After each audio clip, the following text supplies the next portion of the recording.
Hey guys, so this will be the last topic in chapter 4, and it's about specific heats. Okay, so let me first recap what you have learned in chapter 4.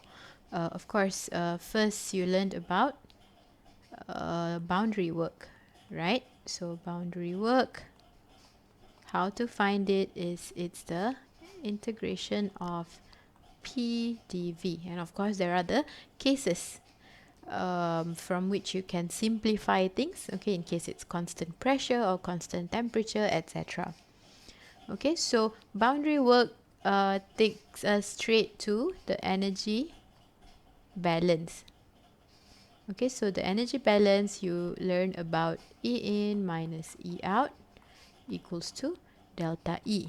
And how do we incorporate boundary work into this equation if in case where there is boundary work? All right, as you know, this is Q and all types of work. And on the other side, we have U, KE, and PE. Not to forget that when you have boundary work in the equation, you can bring it to the other side with U. And what you're gonna be left with is boundary work plus delta U equals to delta H. This is a fact, okay? This is the rule. So anytime there's boundary work, you can combine it with internal energy and you have enthalpy. So that's what we've learned in the previous topic. Now in this last topic, you're going to learn about specific heat, okay? And it's just another method to solve the energy balance equation. Alright, so it's not really something completely new. So you're still going to solve the energy balance equation, except that it's using an alternative method and it's specific to a certain case. Okay, so this specific heat will be useful. Okay, so let's go straight to it. So there are two types of specific heat. Okay, so well, if you want to read this, you can pause. So I'm just going to simplify and then explain what you don't have here on the slide. Okay, so there are two types of specific heat. Okay, at constant volume, here we have CV. Specific heat is C. And then CV for constant volume, V for volume. CP is when you have constant pressure. C here is not constant, okay? C is the symbol for specific heat, okay? So V for when the volume is constant, P is for when the pressure is constant. Okay, so what is specific heat? Basically, it's a property. Okay, and when I say property, of course, water will have a different specific heat, oil will have a different specific heat, air will have a different specific heat, etc. because it's a property. So specific heat is actually the amount of energy required, this is energy, in order for you to increase the temperature of a substance by 1 degree. Okay, and when you have 1 kg of the substance. Alright, so that specific heat, it involves, it combines these three things. How much energy is required for 1 kg of the substance when you want to increase the temperature of 1 degree Celsius. Okay, so in this case, if you want to increase, let's say you have water here, for example. Okay, example, there's water here in this system and it's 1 kg and you want to increase its temperature by 1 degree. For example, I write here again, example, from 20 degrees to 21 degrees. 20 to 21, that's delta T equals to 1 degree Celsius. Okay, so you require 5 kilojoules of energy. Okay, having said that, if let's say there are 2 kg of this, so you're gonna need, you still want to increase by 1 degree. So the energy that you're gonna need will be 10 kilojoule. So the specific heat is useful to tell you how much total energy is required. Okay, so per kg, that means this kg is a variable. Okay, the more mass you have, the more energy you need. But for 1 kg, the value will be based on the specific heat. Alright, so the same goes for Cp. This is for constant volume. The same goes for when it's constant pressure. Normally, constant pressure is related to piston, remember? Okay, so generally for piston, the energy required will be more. Why? Because not only you are requiring the energy to increase the temperature, but you know that when it's constant pressure, the volume will increase. Therefore, the energy required will be higher compared to when it is a fixed volume. Okay, in this case, pressure is not constant. Okay, this is just comparing two cases. When you have the pressure is not constant, therefore the volume is constant, like a rigid tank. This is, for example, the amount of energy required to increase temperature by 1 degree. But when it is constant pressure, which clearly means that the volume can change, the energy required will be higher. Okay, so anytime you have to compare the value of Cv and Cp when everything else is the same, you'll find that Cp is always higher. So this example here is given for helium gas. This is just an example. Okay, so that is specific heat. It is a property. Now, we can expand the specific heat, Cv and Cp, into an equation. Okay, Cv is related to internal energy and Cp is related to enthalpy. Okay, so an easy way to remember that is,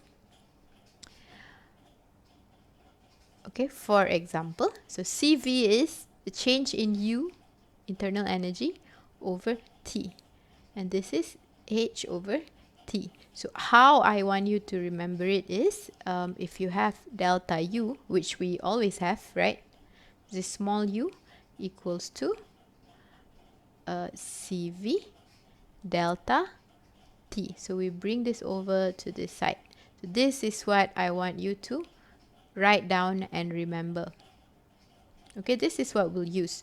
On the other hand, when you have Cp, specific heat at constant pressure, so we have delta H equals to Cp times delta T. Okay, so please take note of these two equations. There won't be any derivations necessary. Okay.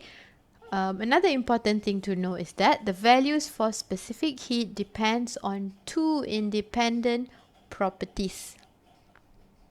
Okay, it depends on two independent properties. So you can't just look at one thing, for example, pressure, and then not care about the temperature. It depends on two independent properties. So here we have pressure and temperature. So for example, how it depends on temperature here is, if you want to increase the temperature of air by 1 degrees and the base is 300 Kelvin, that means 300 to 301, you require this amount of energy. So in this case, the specific heat will be 0. I'm going to write it here. C will be 0.718 kilojoules per kg per degree Celsius. Okay, by 1 degree, or you can even write it as per kg K. It's the same thing. Okay, change in temperature can be written as Kelvin. It will be the same as the change in temperature in degree Celsius. Alright, now if you want to increase the temperature and the base is 1000, okay, by 1 degree, here is also 1 degree, the base is 1000, you actually require more. Even though you're still increasing by 1 degree, it's the same thing, same delta T, but you require more. So that's what it means when it says that it is independent, depends on independent properties. So you need to know what temperature you're working at before you get the CV. Okay, in this case, the CV is 0.855 kilojoules per kgK or kg degree Celsius.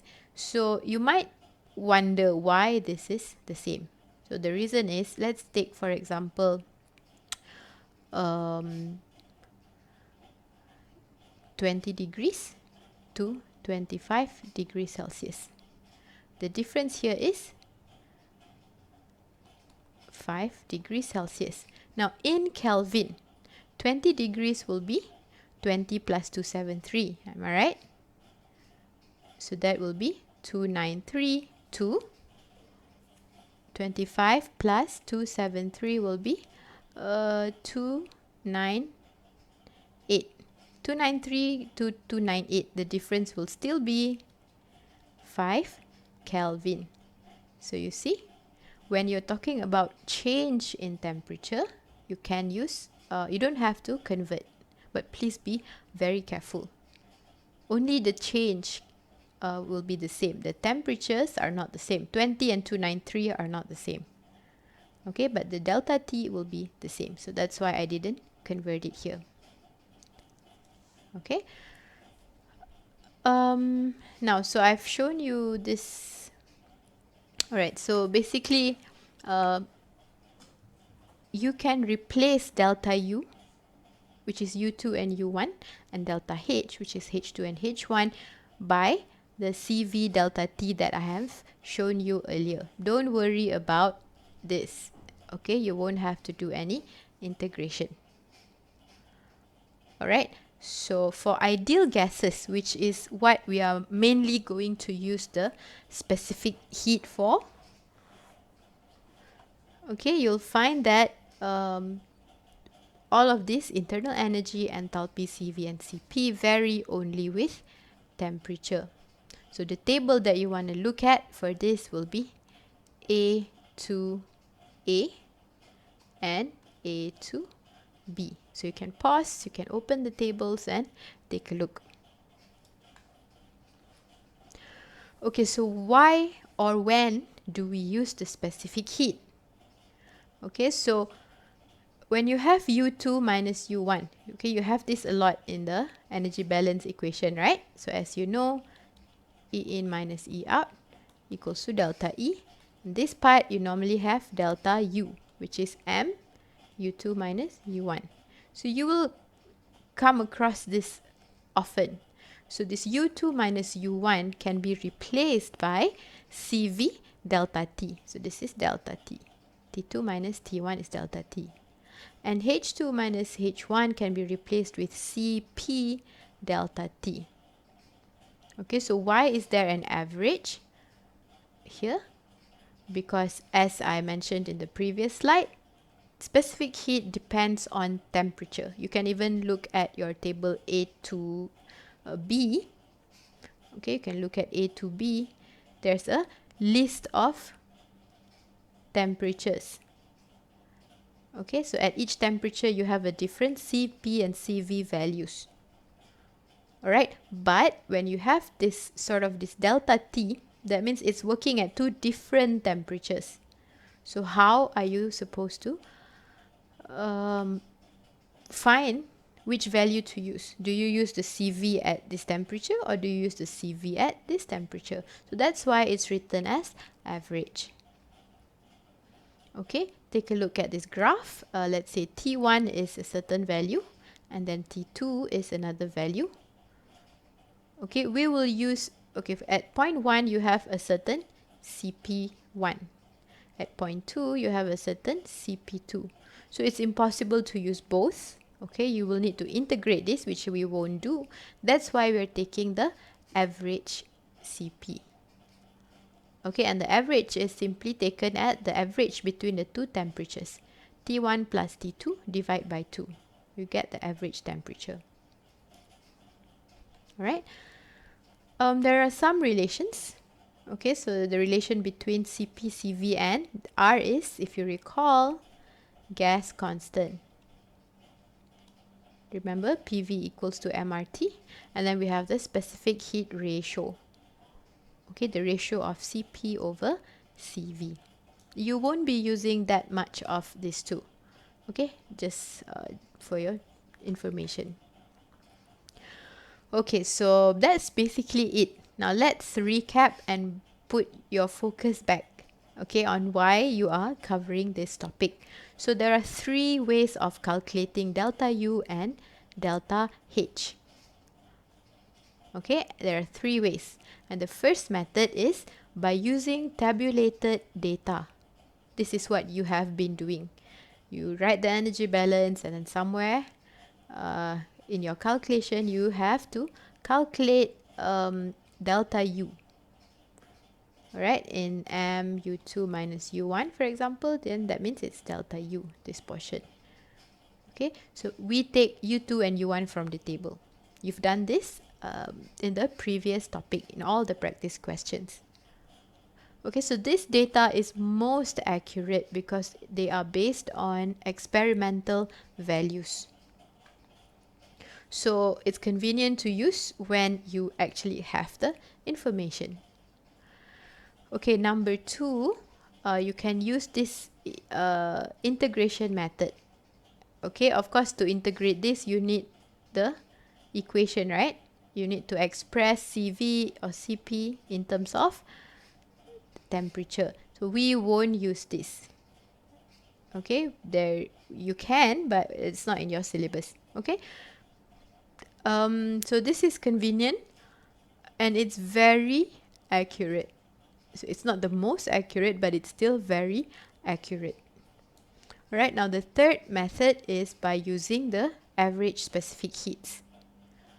Alright, so this is simple and very convenient when property tables are not available. When you can't use method 1. Method 2 definitely we won't use. But when you can't use method 1, the common reason is the data is just not available in your property table. As you know, property table only has information for water, refrigerant and ideal gases. And even for ideal gases, you don't have the U and H for everything. You can look through the whole property table, you won't find U and H. So we use specific heat. Okay, it's reasonably accurate if the temperature interval is not very large, because then you'll be finding the average CV or CP. So this average value will be acceptable to use within a temperature difference that's not too big. Okay, so this is reasonably accurate. Alright, so that's the summary. There are three ways to calculate delta U and delta H. Before this, in the energy balance, you have done this many times. Okay, so introducing the specific heat to U allows you to use an alternative method. Okay, by replacing delta U with CV delta T. Of course, you can also replace delta H by CP delta T. So you must not confuse these two. U goes with V, H goes with P. Okay, UV, HP. Alright, so let's try one exercise for you to understand this. Okay, so here we have air. Okay, so now you're dealing with air, which is a type of ideal gas. So I'm going to write here, note that specific heats normally used to solve ideal gas problems. Okay, when you have water and refrigerant, stick to the table. Table A4, 5, 6, 7, 11, 12, 13. But when you have ideal gas, you will find that you don't have a table for nitrogen, oxygen, CO2. So we go to table A2A and A2B. And instead of finding U and H, we find CV and CP. Right, so back to the question. Air at 300 Kelvin and 200 kPa is heated at constant pressure to 600 Kelvin. Determine the change in internal energy of air per unit mass.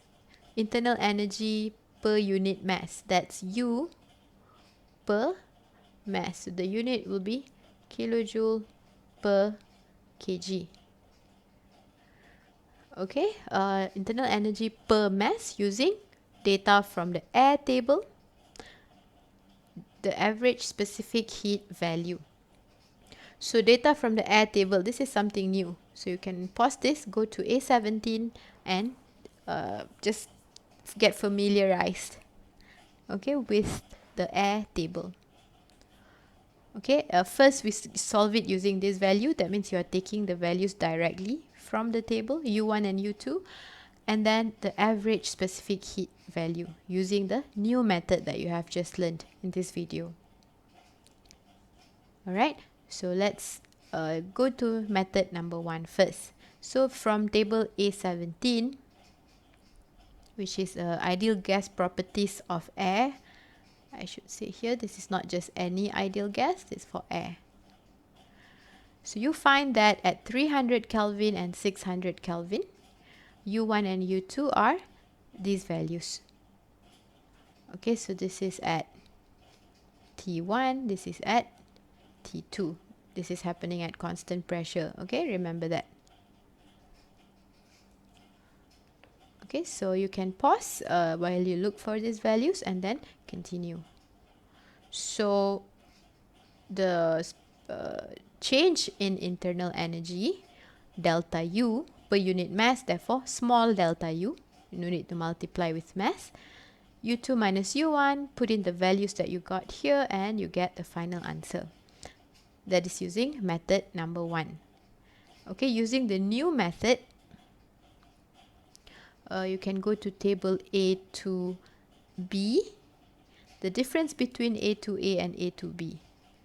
A to A is everything is happening at 300 Kelvin. Whereas A to B, there's a variation in temperature. So unless you are solving a problem at 300 Kelvin fixed, then you can then you need to use A to B. Okay, only 300 Kelvin for A to A. So anyway, we do have 300 Kelvin, T1 and T2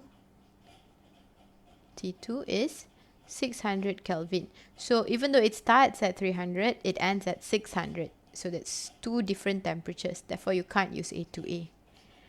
Okay, so which temperature do we take? If you recall, you need to determine the average temperature. So 600 plus 300 divided by 2 is 450 Kelvin. Therefore, this is what you take to table A to B. So go to 450 Kelvin. You find that this is the specific heat. Okay, what if the value is not there?